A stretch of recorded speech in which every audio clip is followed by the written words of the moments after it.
Irmãos, convido os presentes a abrirem suas Bíblias em Mateus capítulo 5. Mateus capítulo 5. Nós vamos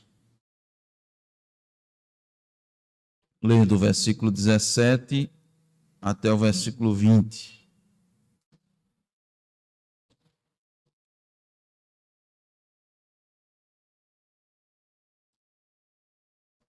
Mateus 5, do 17 ao 20.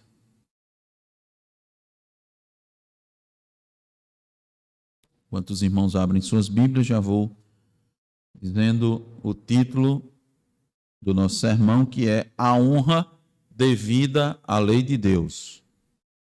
A honra devida à lei de Deus. Diz a autoritativa palavra de Deus: não penseis que vim revogar a lei ou os profetas. Não vim para revogar, vim para cumprir. Porque em verdade vos digo, até que o céu e a terra passem, nenhum i ou um tio jamais passará da lei, até que tudo se cumpra. Aquele, pois, que violar um destes mandamentos, posto que dos menores, e assim ensinar aos homens, será considerado mínimo no reino dos céus.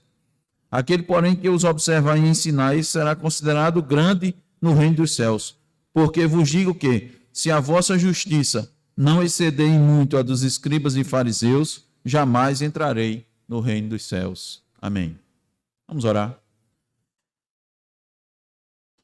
Ó Deus, Senhor nosso, bendito e santo, que o Teu Espírito, ó Senhor, nos assista nesse momento, para que possamos cumprir, Senhor, com o objetivo glorioso de expor a Tua palavra, Senhor, com toda a clareza e toda a fidelidade. É isso que nos cabe, ó Deus, nesse momento, como arautos, como embaixadores.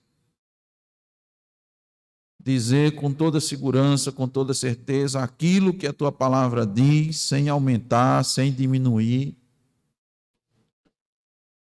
sem querer floreá-la, enfeitá-la, sem endurecer, sem adocicar aquilo que o Senhor deixou, porque a Tua palavra é perfeita. Ela não necessita nem requer de nós nenhum acréscimo. Na verdade, ela mesma nos diz, se acrescentarmos qualquer coisa a ela, todos os flagelos deste mundo serão sobre nós. Então, ó Deus, nos auxilia na transmissão, ó Deus. Que o Teu Espírito possa colocar, introduzir no íntimo do coração dos ouvintes estas verdades, com vistas à glória do Teu nome, ó Senhor. É o que nós te pedimos. No nome santo de Jesus Cristo. Amém. A honra devida à lei de Deus. Irmãos, essa passagem aqui que nós lemos, ela está na parte inicial do Sermão do Monte. Apesar de estar na parte inicial, ela é ainda considerada como introdutória. Mas também é uma transição. Quero explicar isso aos irmãos. Cristo, até o momento, proferiu no Sermão do Monte o que nós conhecemos das bem-aventuranças, muito conhecido. E ele vai mostrando isso, mas já vai começando a trazer aspectos a respeito do padrão do reino de Deus. O Sermão do Monte é um sermão trazido para mostrar àqueles ouvintes, a todos aqueles ouvintes, principalmente, as características de quem faz parte do reino de Deus, daqueles que vão para o céu, e também o padrão desse reino. Os irmãos vão encontrar isso, vocês vão lembrar ao longo de todo o sermão.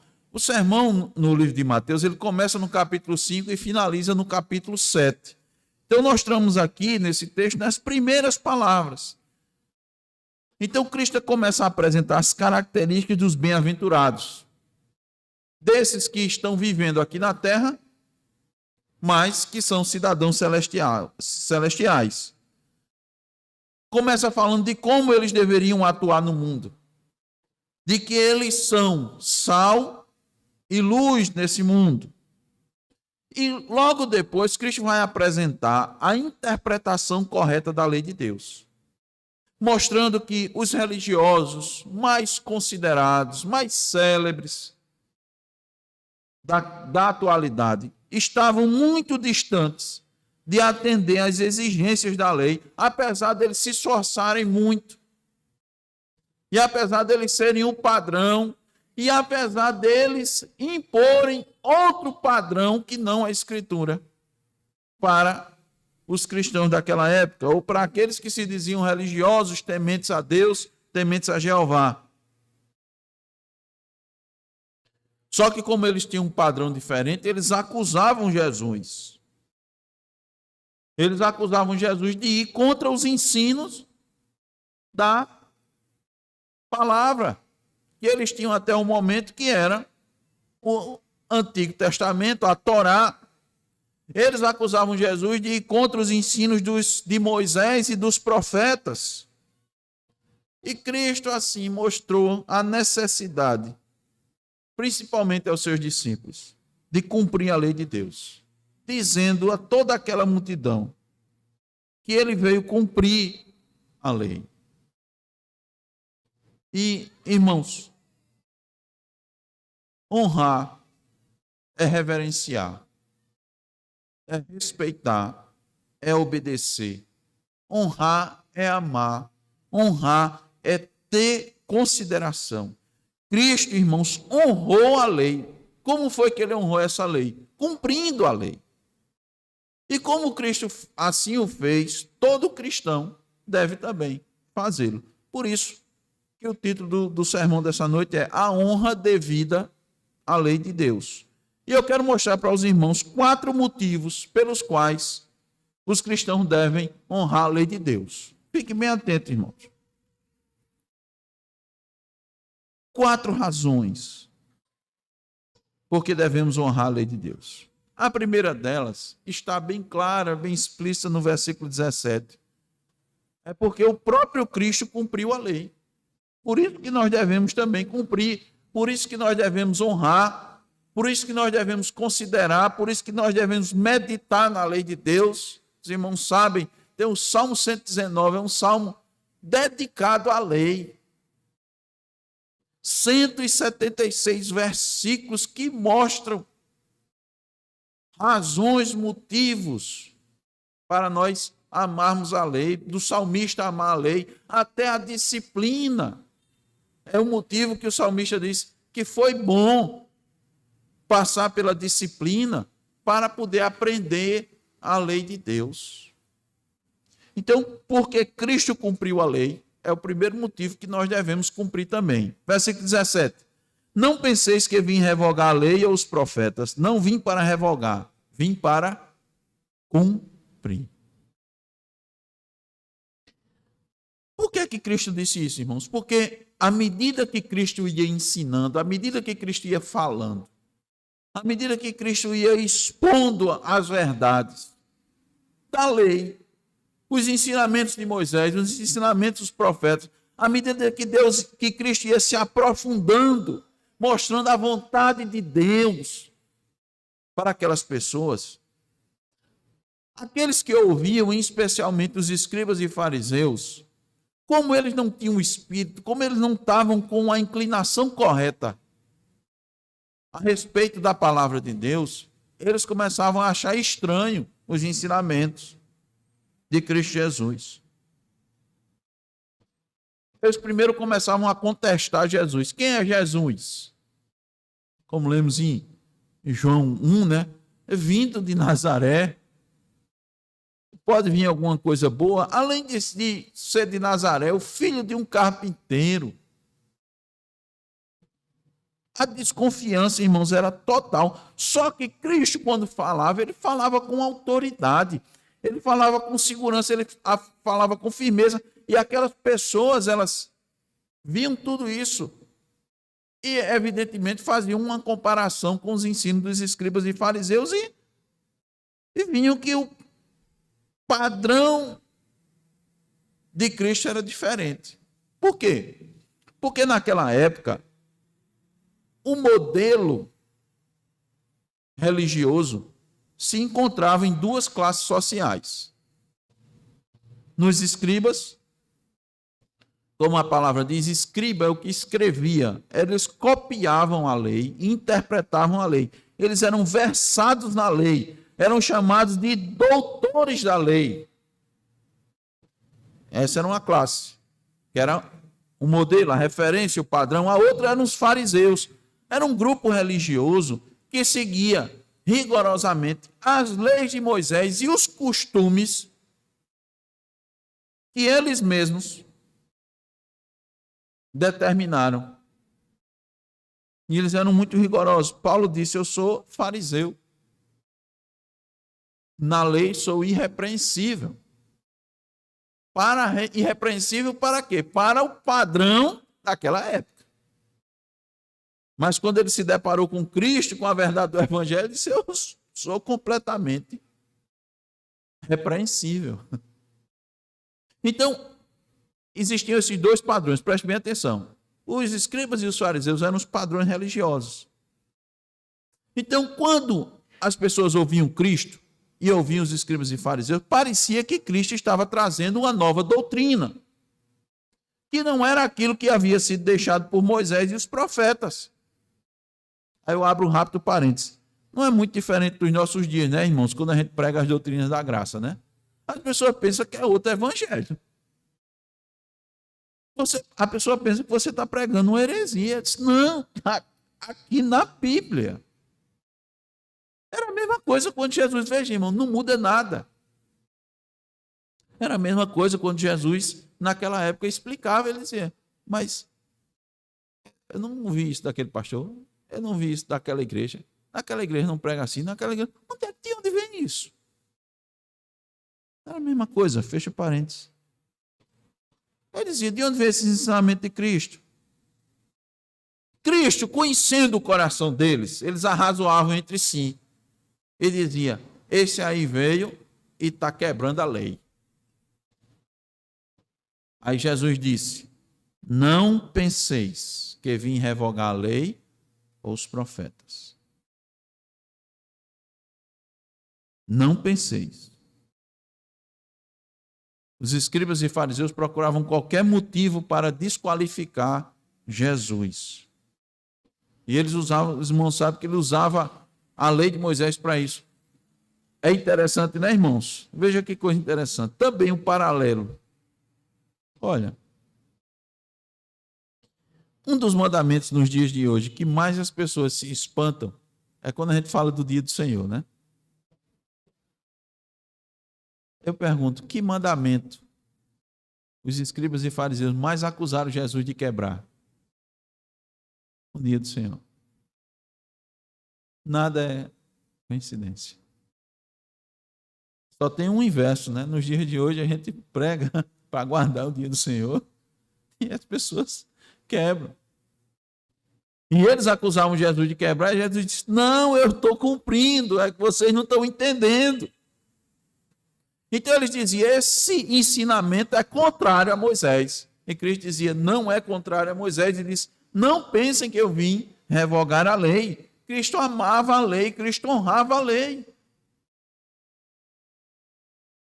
E lembre-se, os irmãos, que Cristo tinha acabado de proclamar a justiça do reino. Bem-aventurados, bem-aventurados. E, irmãos, isso em nada era diferente daquilo que os antigos ensinavam, que os profetas ensinavam. Cristo tinha uma honra à lei muito superior à dos escribas e dos fariseus. O que é que os escribas e fariseus faziam? Ao invés de eles enaltecerem as verdades da palavra, eles sepultavam. Por quê? Porque eles tinham a tradição que eles mesmos determinaram, superior à lei de Moisés. E diziam que a prática e o cumprimento da lei era o único meio de obter salvação. De novo, irmãos, preste atenção no paralelo nos dias de hoje. Olha, vou dizer de novo. As igrejas, a grande maioria das igrejas, a tradição está acima da palavra. Eu estou falando das igrejas cristãs, generalizando toda igreja que se diz cristã. A tradição está acima da palavra. Porque quando uma igreja tem um costume e você chega com a palavra, as pessoas querem ficar com o costume e não com a palavra. Não é verdade? E as igrejas hoje pregam que para se obter a salvação, você tem que obedecer. Como é que você é salvo? Obedecendo. Por mais que se diga não é pelas obras, mas diz aqueles que reconhecem ou que pregam, que ensinam que você perde a salvação, é uma salvação pelas obras, porque você tem que fazer para poder obter a salvação. Então é a mesma coisa. Então o ensino hoje das igrejas está farisaico.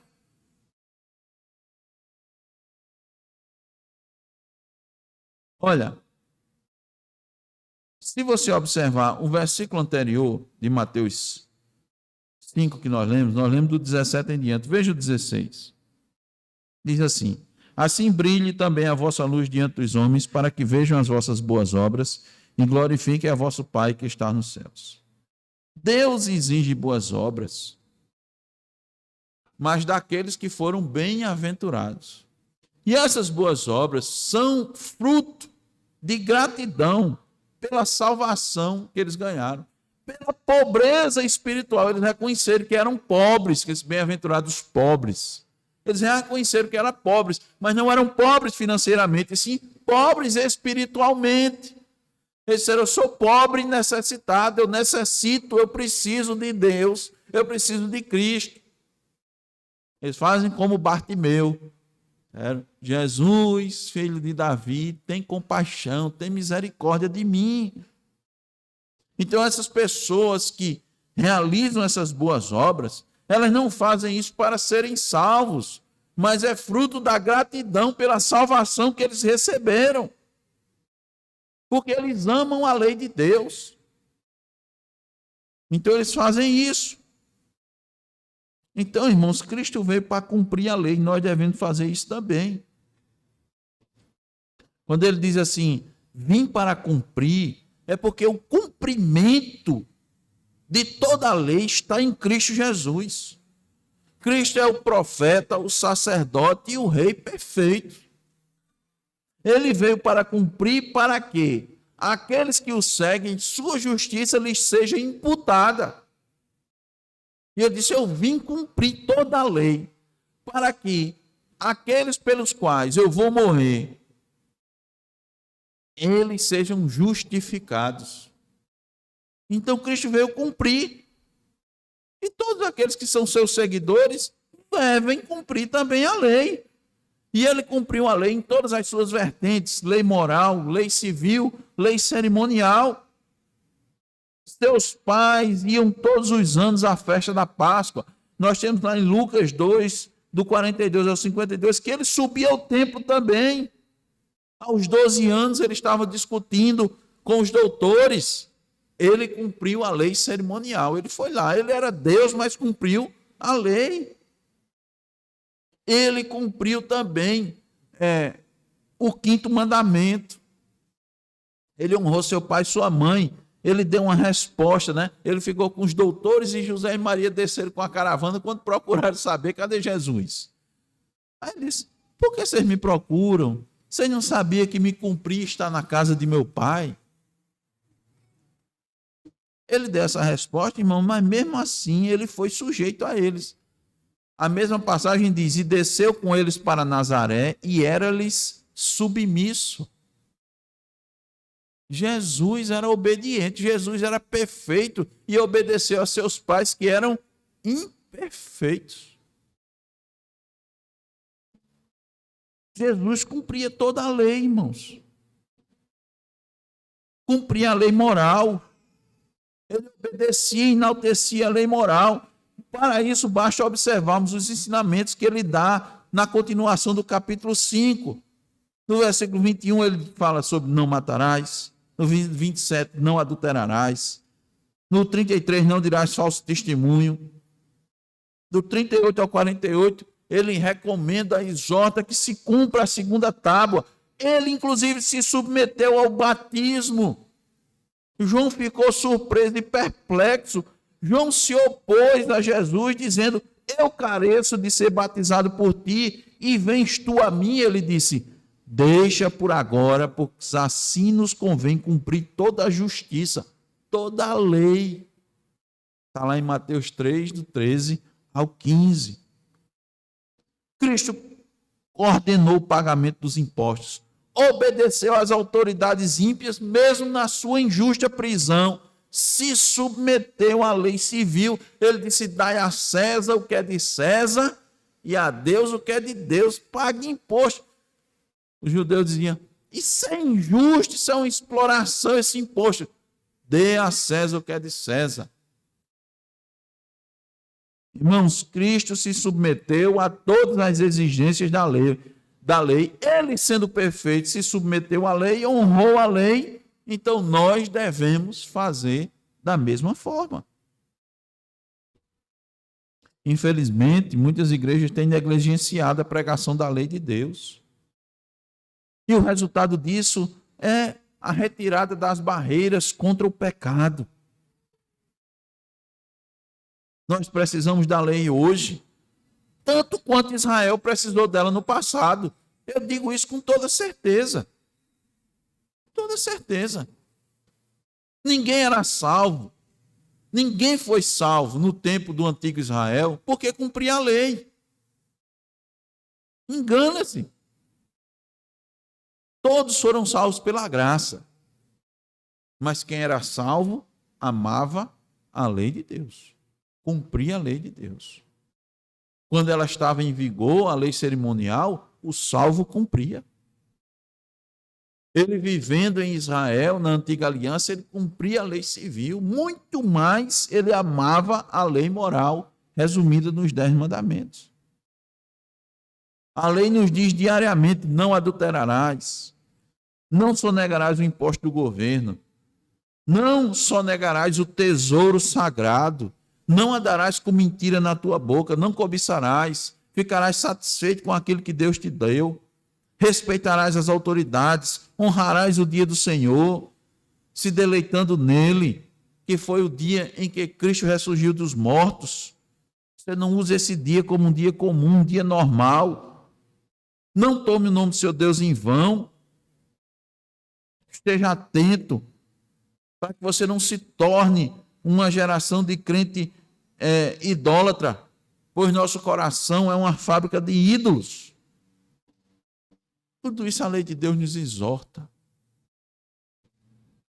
E eu pergunto: como temos encarado a lei de Deus? Dessa forma? Ou temos minimizado? Ou temos dito como as pessoas do nosso tempo? Não estamos mais debaixo da lei.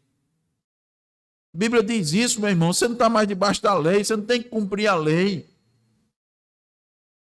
Você está debaixo da graça. Eu vou mostrar para os irmãos, na sequência do sermão, que tudo isso, todos esses argumentos, não se sustentam. Não se sustentam de maneira nenhuma. Eu só pergunto a você: como você tem encarado a lei de Deus? Você ao menos conhece a lei? Conhece os mandamentos? Qual o nível de honra? Se tivéssemos um instrumento para medir a honra, a sua honra à lei de Deus, ele iria indicar o quê? Um alto índice de honra, um médio índice de honra, um baixo nível de honra, ou um baixíssimo ou nenhum nível de honra à lei de Deus. Como é que eu sei disso? É fácil saber. Qual a resistência que você tem para quebrar um mandamento? Você quebra fácil o mandamento? Deixa eu dar mais um exemplo. É difícil para você contrariar um amigo quando ele lhe propõe algo errado? Ou é difícil para você quebrar o mandamento? O que é mais difícil? Contrariar um amigo? Se é difícil para você contrariar um amigo que está pedindo para você fazer uma coisa errada, então sua honra à lei de Deus está lá embaixo. Ou é nenhuma? Porque você considera mais seu amigo do que a Deus, do que a lei de Deus. Por que é que o cristão honra a lei de Deus? Porque Cristo cumpriu. É o primeiro motivo. Segundo motivo. Por que é que um cristão deve dar a honra devida à lei de Deus? Porque a lei de Deus é eterna. Versículo 18.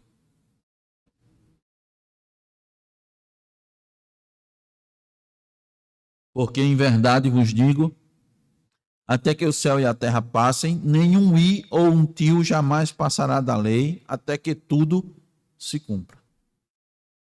A lei, irmãos, é atual, a lei não desatualizou, a lei não caducou. A lei de Deus não ficou para trás frente às novas tecnologias, às novas formas de relacionamento da sociedade.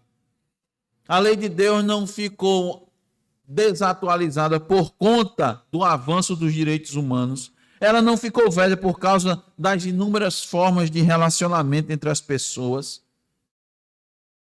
Ela não ficou para trás devido hoje à quantidade enorme de classes sociais. Ela não ficou ultrapassada por causa da globalização, da internacionalização da cultura, dos povos, das instituições. Ela não ficou para trás por causa da era da informática. Entretanto, o pensamento de que a lei de Deus é coisa do Antigo Testamento já adentrou nas igrejas e encontrou muitos adeptos. A frase predominante é aquela que eu disse aos irmãos: vivo pela graça. Desfruto e vivo o tempo da graça e não mais da lei. A lei foi importante para Israel, para os judeus, para a antiga aliança, mas nós vivemos agora na época da graça, da nova aliança, e não necessitamos mais da lei. E aí vem mais uma pergunta. Ora, como a lei de Deus representa o caráter de Deus, e sendo Deus eterno, como essa lei poderia ser ultrapassada? É uma pergunta. Outra pergunta. Não é no Novo Testamento. Veja, o Antigo Testamento é a antiga aliança. O Novo Testamento nos apresenta a nova aliança a partir de Jesus Cristo, da sua morte e ressurreição. E não é no Novo Testamento que o apóstolo Paulo fala que a lei é santa e o mandamento santo e justo e bom? Não está isso lá escrito em Romanos 7,12? Se Paulo disse essa coisa, como é que essa lei não está mais em voga? Se ela é santa, o mandamento é santo, justo e bom. Lá em Romanos 2,15, irmãos, nos diz que a lei está escrita no coração dos homens. Mas devido à queda, aprove a Deus escrevê-la em 2 tábuas, para que todos a conhecessem e praticassem. Na primeira tábua, temos o nosso dever para com Deus, para com o culto, os 4 primeiros mandamentos. Na segunda tábua, nossas obrigações para com o próximo. Da primeira tábua, Deus derivou os princípios que regem o culto, tanto da antiga aliança quanto da nova aliança. Da segunda tábua, Deus retirou o código civil que regeu Israel até o ano 70 depois de Cristo, quando os judeus foram dispersos pelo mundo, mas servem de parâmetro para nós até hoje. Entretanto, irmãos, preste atenção. A lei moral resumida nos 10 mandamentos tem vigência eterna, pois não depende do tempo, das eras. Ignorar essa verdade é cair em grande erro. E isso está dito exatamente no Novo Testamento. Eu quero mostrar para os irmãos isso agora.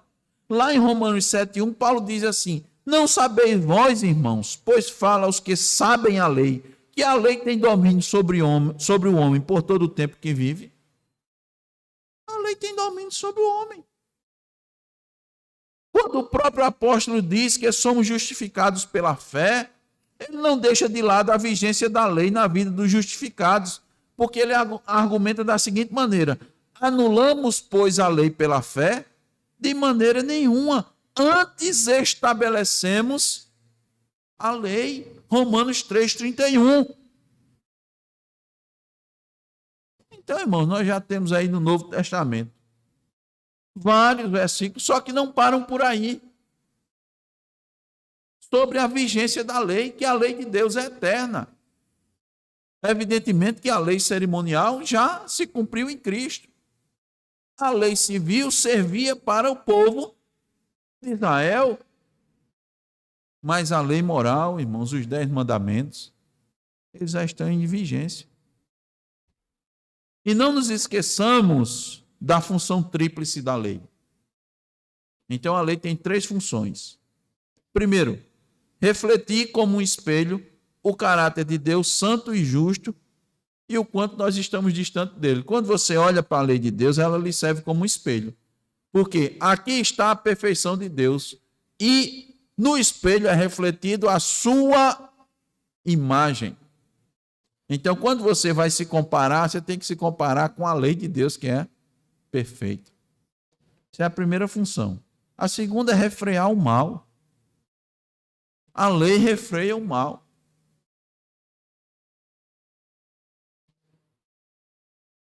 A Bíblia, a lei de Deus, traz claras punições para aqueles que quebram a sua lei. E a maioria dos mandamentos é não. Já prestou atenção? Não. Não terás outros deuses diante de ti. Não farás para ti imagem de escultura. Não tomarás o nome do Senhor teu Deus em vão. Não matarás, não adulterarás, não furtarás, não dirás falso testemunho, não cobiçarás. É para refrear o mal. E por último, a lei guia o crente à prática das boas obras. Porque a lei de Deus reflete o caráter perfeito de Deus. Ele quer que sejamos santos. Então, irmãos, o que Cristo quer dizer no versículo 18 é que enquanto houver céu acima de nós e chão embaixo dos nossos pés, a lei está em vigor. Ora, não foi Cristo que disse: se me amais, guardais os meus mandamentos? João 14:15. Aí eu pergunto, que mandamentos? A que mandamento Jesus estava se referindo? Não eram os mandamentos da lei moral, resumida no Decálogo? Nos 10 mandamentos? Será que não era isso? Você vai dizer, não, é nos mandamentos que ele deixou no Novo Testamento. Ele foi muito claro. Quando perguntaram a ele qual era o maior mandamento, ele respondeu: amar a Deus sobre todas as coisas. Só que isso, irmãos, é o resumo dos 4 primeiros mandamentos. E amar o próximo como a si mesmo é o resumo da segunda tábua. Como é que você ama o próximo? Não matando, não roubando, não cobiçando, não dizendo falso testemunho, não adulterando. É assim que você ama o próximo, honrando as autoridades. É assim que você ama o próximo. Como é que você honra a Deus? Não tendo outro Deus além dele, não fazendo deuses, não criando ídolos, não tomando o nome de Deus em vão e cultuando a Deus como ele quer. É assim que você ama a Deus, acima de todas as coisas. Eu quero trazer para os irmãos alguns poucos exemplos para que fique mais fixo na nossa mente de que os mandamentos da lei de Deus são atuais e estão ali claros, sendo determinados no Novo Testamento. O primeiro mandamento diz: não terás outros deuses diante de mim. Qual o paralelo que nós temos no Novo Testamento? Lá em Romanos 1:25 está escrito: pois eles mudaram a verdade de Deus em mentira, adorando e servindo a criatura em lugar do Criador. Adorar a criatura e não o Criador é ter outros deuses além do Senhor. Quem quebra esse mandamento, esse texto de Romanos 1 diz que Deus os entrega às punições severas, pecados horríveis. Deus os entrega para eles se desonrarem, homens se desonrarem entre si. Esse é o primeiro mandamento. Terceiro mandamento, que é não tomar o nome de Deus em vão. Na oração que Jesus ensinou, ele disse assim: Pai, santificado seja o teu nome. Santificar o nome de Deus é não tomar o nome de Deus em vão. É ter o nome de Deus separado. O que mais vemos hoje em dia, irmãos, é o nome de Deus ser usado de todo jeito, em piadas, em vão. Muita facilidade as pessoas dizem, pelo amor de Deus, em qualquer situação se diz, pelo amor de Deus. Você vai tomar o nome de Deus em vão. Veja, em situações que não cabem. Usar também os atributos de Deus em vão é a mesma coisa. Muitos cristãos falam isso sem ter noção que estão quebrando o mandamento. Qualquer coisa diz misericórdia, né? Isso é tomar o nome de Deus em vão. Isso é um atributo divino. Não é? Outros dizem, sangue de Jesus tem poder. Dizer isso de qualquer jeito, irmão, sem ser na situação devida. Você pode dizer, pelo amor de Deus, não faça isso. Quando for cabido. É claro que você tem que dizer misericórdia quando for necessário. Mas se fala isso o tempo todo. Tinha um humorista que já morreu já faz um tempo. Ele usava o nome de Jesus assim na boca durante seus... E usava essa expressão, Jesus! Aí todo mundo ria. Está quebrando o mandamento terrivelmente. Quinto mandamento, honra teu pai e tua mãe. Lá em Efésios 6:1 está escrito, filhos, obedecei a vossos pais no Senhor, pois isso é justo. Vemos as palavras do quinto mandamento sendo repetidas quase iguais às do Antigo Testamento. No Novo Testamento. Então está lá em voga. O apóstolo afirmou que não há autoridade que não venha de Deus, lá Romanos 13:1. Por isso que todo homem esteja sujeito às autoridades. O que é isso? O quinto mandamento. Com isso ele está dizendo, as esposas devem ser submissas aos maridos, os filhos devem ser submissos aos pais, os membros da igreja devem ser submissos aos oficiais, que é pastor e diácono, os cidadãos devem ser submissos ao prefeito, ao delegado, devem honrar ao agente de trânsito, ao guarda noturno. As crianças na escola devem respeitar o porteiro da escola. Os crentes devem dar o maior exemplo de submissão por causa do temor a Deus. Isso é o quê? Honra ao quinto mandamento. Está em vigor ou não está? Está em voga ou não está? Está em voga. É isso que diz a Escritura. Não é isso que o apóstolo Paulo recomenda às famílias, os deveres do marido, da esposa, dos filhos, dos servos, lá em Efésios? Quinto mandamento. Então, se no antigo mandamento, se na antiga aliança, a lei estava em vigor, a lei moral, na nova aliança também. Então, irmãos, olha, é inadmissível que uma mulher se levante contra o marido, não o honrando, que ela domine sobre o marido, que os filhos se levantem contra os pais. É honra às autoridades, Porque honrar a autoridade é honrar o próprio Deus. Deus não vai se deixar escarnecer pelos rebeldes. Ele disse, a rebelião é como o pecado da feitiçaria. Como foi que Deus tratou isso? De forma severa. Como Deus tratou Miriam e Arão quando se insurgiram contra Moisés? De maneira severa. O 7º mandamento, não adulterarás. Está válido ou não está nos nossos dias? Válido demais. Até Jesus mesmo no Sermão do Monte disse, adultério não é só conjunção carnal. Era o que o pessoal estava ensinando anteriormente. Olha, somente quando tem relação é que tem adultério. Cristo disse, de jeito nenhum. Se você alimentou o desejo impróprio por uma mulher, você transgrediu o mandamento. Então, se Cristo disse isso, irmãos, está ou não está válido? Está válido. Em 1 Coríntios 6:9, Paulo disse, nem os impuros, são os adúlteros no pensamento, nem os adúlteros, nem efeminados, nem sodomitas herdarão o reino de Deus.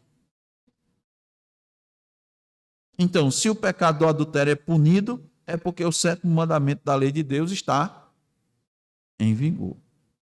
Então, irmãos, isso aqui é para mostrar que a lei de Deus é atual, é eterna. Mas Paulo também advertiu a Timóteo que ia chegar um tempo em que o povo não ia suportar a sã doutrina, ou seja, o ensino da lei. A pregação da lei está lá em 2 Timóteo 4:3. Não vão suportar, as pessoas não vão aguentar. Eles não querem saber das implicações da lei de Deus na vida deles, porque vai restringir, vai limitar, vai impedir que eles façam aquilo que querem, que desejam. Eles não vão aguentar a pregação da lei. Aí vão dizer o quê? A lei não está mais em vigor. Vão dizer isso. Uma pergunta para a aplicação. Você gosta quando a lei de Deus é pregada na sua igreja? Você vai dizer, não, a lei é muito dura. Aponta o pecado de forma muito direta. A lei é muito dura, é muito rigoroso, muito austero, muito radical. Eu escutei isso, irmãos, várias vezes. Mas é a lei, é a palavra de Deus. O cristão, irmãos, é aquele que honra a lei. Por quê? Porque para ele a lei de Deus é atual. Em terceiro lugar, ele honra a lei porque ele é um cidadão dos céus. Versículo 19.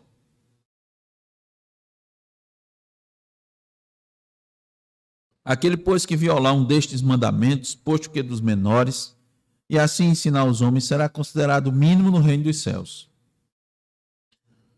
Aquele, porém, que os observar e ensinar, esse será considerado grande no reino dos céus. A igreja, irmãos, é a antecipação do céu na terra. Isso é uma verdade que precisa ser compreendida e aplicada na vida daquelas pessoas que se dizem cristãos.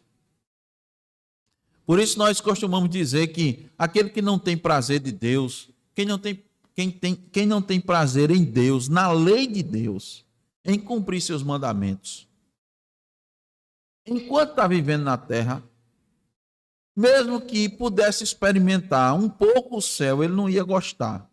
Ele jamais ia se acostumar com o céu, porque no céu a lei de Deus na perfeição.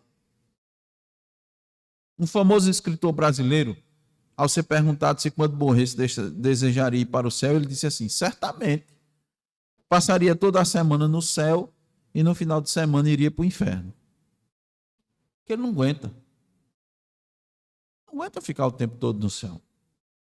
E ele falou com a verdade, ele foi sincero. Não vou suportar. Só vai para o céu, irmão, quem ama a lei de Deus. Não vai para o céu quem não ama a lei de Deus. Só vai para o céu aquele que está pronto. Aquele que obedece à lei. Aquele que tem um modelo de vida como o apresentado no Salmo 15. O Salmo 15, irmãos, ele mostra o procedimento de todos aqueles que vão adentrar os portões celestiais. Mas esse procedimento é aqui na terra. Ele mostra que é aquele que é íntegro. O cidadão do céu é aquele que é íntegro. Integridade é aquela pessoa que ela diz, professa e é aquilo que ela fala. É uma pessoa íntegro, é inteiro, completo. Ela tem uma vida harmônica, não uma vida dissonante. Ou seja, se ela fala uma coisa e vive outra completamente diferente. No tocante aos cristãos, são aqueles que vivem em sintonia fina com os propósitos da lei de Deus. Outra característica de quem vai adentrar os portões celestiais é a justiça. Quem vai habitar com Javé é uma pessoa justa, porque a Bíblia diz que eles julgarão o mundo e os anjos. 1 Coríntios 6, 2-3. Então, o cristão é aquele que ama a justiça, pratica a justiça, porque ele ama e honra a lei. É aquele que vive na verdade. É aquele que despreza o réprobo. Quem é o réprobo? É aquele que não tem temor a Deus nem a sua lei. Ele não vive em comunhão com o réprobo. Ele vive em comunhão com os que temem a Deus. É o que o Salmo 15 diz. Honra ao que teme a Deus. Ele quer comunhão com as pessoas que temem a Deus. Ele quer conversa, ele quer se aproximar. O réprobo não. Ele disse, rapaz, que o cara não ama a Deus nem a lei de Deus. As conversas dele são contrárias à lei de Deus. Os desejos dele são contrários à lei de Deus. As propostas dele são contrárias à lei de Deus. Eu não quero conversa com essa pessoa. Em resumo, irmãos, o cidadão do céu é aquele que ensina a lei e pratica a lei. E no verso 19, Cristo mostra o grande perigo que há no desprezo e na negligência da observância da lei. Veja aí. Veja aí, Mateus 5,19. O que é que diz?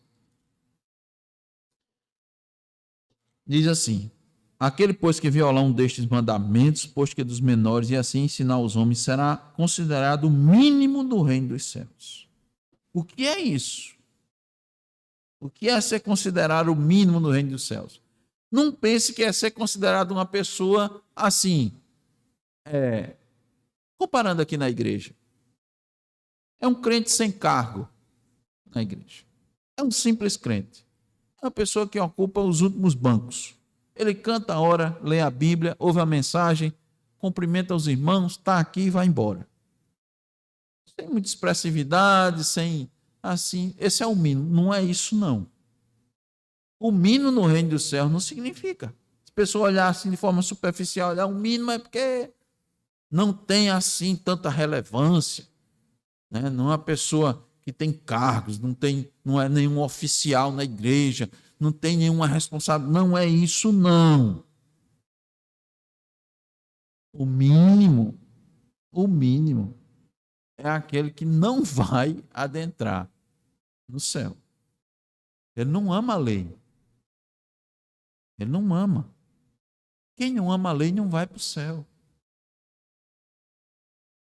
Ó, a gente vê isso melhor lá em 1 de João. 1 de João 2,4 diz assim: aquele que diz, eu conheço, e não guarda os seus mandamentos, é mentiroso e nele não está a verdade.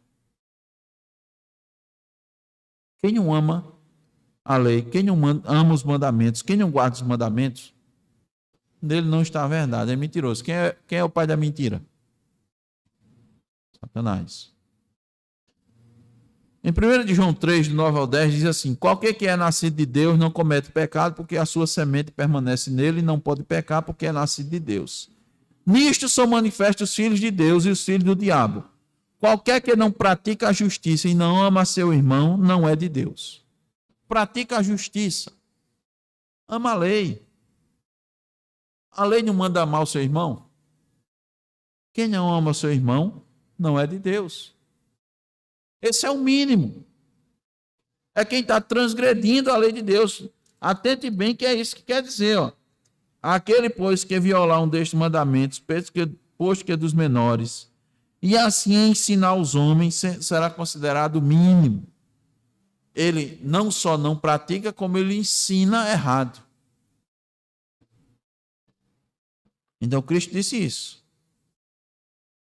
Irmãos, quem viola os mandamentos, quem ensina os mandamentos de forma errada, não recebe a dignidade de Cristo. Malaquias 2, 6-9, depois você vai ler em casa. Aqueles que ensinam errado, você vai ver, irmãos, o resultado dele. Olha, aqueles pastores, mestres, sacerdotes que ensinam errado, que desencaminham as pessoas. Leia em casa para você ver o destino deles. Você pensa que quem está ensinando, porque tem muito cristão assim, só olha, fulano está ensinando errado, mas Deus sabe, Deus julga, né? Eu não julgo. Irmãos, a Bíblia julga. A Bíblia julga. Cristo diz, quem fizer tropeçar uns desses pequeninos, é melhor que você pegue, amarre uma corda no pescoço. Essa corda está amarrada num moinho e você se jogue no mar. Quem disse isso foi Cristo, viu?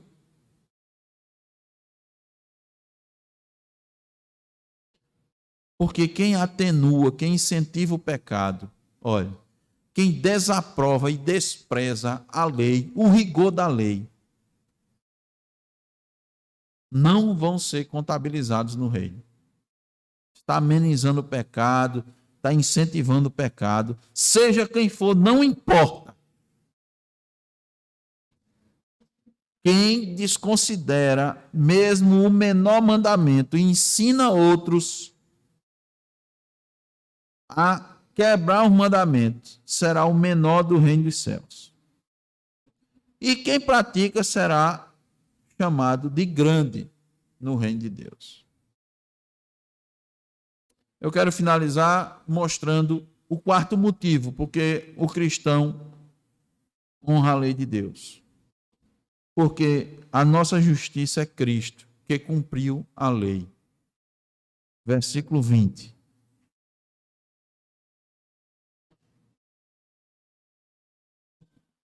Porque vos digo que se a vossa justiça não exceder em muito a dos escribas e fariseus, jamais entrareis no reino dos céus.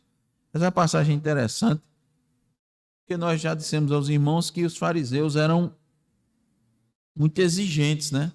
Paulo disse que era irrepreensível na lei. Como é que a minha justiça vai exceder em muito a dos escribas e fariseus, se eles eram tão zelosos pela lei? Aqui está a resposta.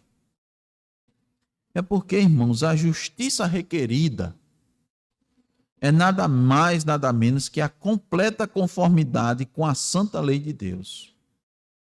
E como é que você vai alcançar isso? Por Cristo somente. Por Cristo somente. Quem tem Cristo como seu Senhor, como seu Salvador, aquilo que ele faz, as suas obras, as suas boas obras, elas vão estar em sintonia com o coração, elas vão estar em sintonia com a vontade de glorificar a Deus, bem diferente da justiça dos fariseus, que visava sua própria glória, alcançar sua salvação. Então, olha, atentem bem para isso. Por mais que uma pessoa esteja fazendo coisas boas obras, trabalhando, pregando, contribuindo com a igreja, evangelizando, se ele está fazendo isso para obter sua salvação, ele está perdido. Por quê? Porque ele não está confiando na justiça de Cristo. Ele está confiando na sua própria justiça.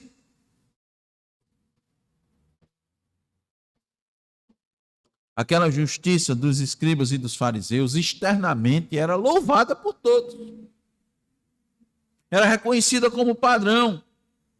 Mas a Bíblia nos diz que ela não conseguia satisfazer o coração, porque era formal, era externa, era superficial.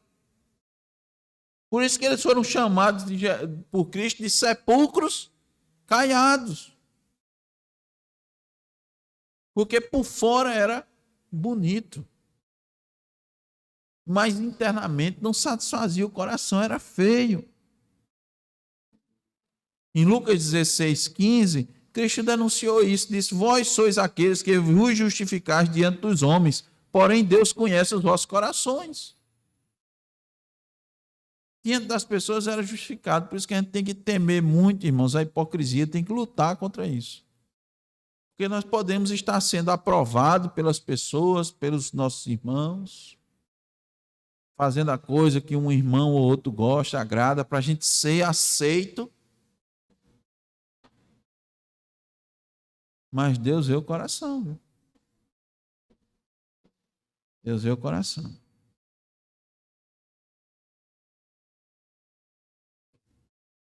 A justiça dos escribas e fariseus era de autoria própria. Eram justos aos seus próprios olhos, como mostra a parábola do fariseu e do publicano, que nós já conhecemos tão bem. Está em Lucas 18, do 9 ao 13. Dizia: graças te dou, porque não sou como este. Dizia o fariseu, e o publicano sequer tinha coragem de levantar os olhos para o céu. Então, irmãos, entende porque as palavras de Cristo soavam estranho para aqueles ali? Para eles, os escribas e fariseus era o padrão a ser seguido, o alvo a ser atingido, e Cristo agora tira a capa de santidade hipócrita que os cobria. Cristo disse: devemos fazer mais do que eles, e melhor do que eles, senão o céu vai estar fechado para nós. Como fazer mais e melhor do que eles? É estar com a vida inteira ao serviço do Senhor. Dar a vida, se doar como um todo e confiar na justiça de Cristo. Não se importar com o exterior, somente com o exterior, mas estar com a sua consciência limpa, buscar a santidade, uma vida de piedade. Não visar elogios, reconhecimento dos homens, mas a aceitação de Deus. Não andar orgulhoso pela sua religião, mas depositar nossa confiança na justiça de Cristo. E depois que você fizer a coisa bem feita, depois que você fizer aquilo que Deus requer, depois que você fizer tudo, você tem que dizer: sou servo inútil. Não confio nessa minha justiça. Confio na justiça de Cristo. Só assim, irmãos, entende que a gente vai exceder a justiça dos escribas e fariseus? Quando a gente se abrigar debaixo da justiça de Cristo. Então é isso, irmãos. Cristo mostrou aos seus discípulos a necessidade de cumprir a lei. Ele mesmo cumpriu a lei. Ele deixou claro que a lei é eterna. E por ser eterna, ela é atual. E todos que desejam adentrar nos portões celestiais devem cumpri-la enquanto estão aqui na terra. Mas nós jamais faremos isso senão por meio de Cristo. Ele é que é a nossa justiça. Se não for por meio de Cristo, nós vamos ser considerados mínimos no reino do céu, não tendo parte com ele. Por isso, irmãos, que nós devemos dar a honra devida à lei de Deus. Amém. Oremos.